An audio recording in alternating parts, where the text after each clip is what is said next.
Le combat, il n'est jamais fini, malheureusement, et il y a encore du chemin à faire. On a fait preuve qu'on sait se mobiliser quand il faut. Là, vous avez pris la décision de partir, c'est ça? Oui, bah, ça fait déjà 2 jours qu'on était un peu sollicités. Bon, c'est vrai que on a pris la décision de partir. Les Parisiens, nos Parisiens jaunes, nos bonnets jaunes sont redescendent.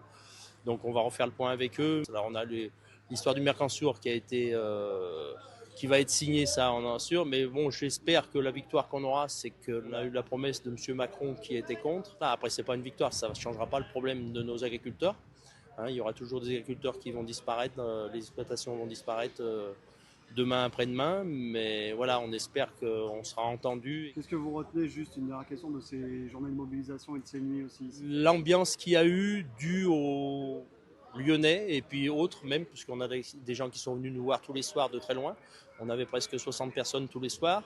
Le soutien qu'on a eu de ces gens-là, le soutien des automobilistes qu'on embête depuis une semaine qui passent à côté sur la petite route, qui des petits coups de klaxon pour nous, voilà, pour nous soutenir. Et ça fait chaud au cœur et ça fait voir que les gens comprennent le désarroi et le problème qui va se passer demain s'il n'y a plus d'agriculteurs français. La journée a aussi été marquée par le décès d'un ouvrier agricole de 57 ans participant à la mobilisation sur la M7 à Pierre-Bénite. Il est décédé à la suite d'un malaise cardiaque aux alentours de 3h30 du matin. Oui, ben, Fred, c'est un militant qui est là depuis mardi, qui venait tous les jours nous voir mardi.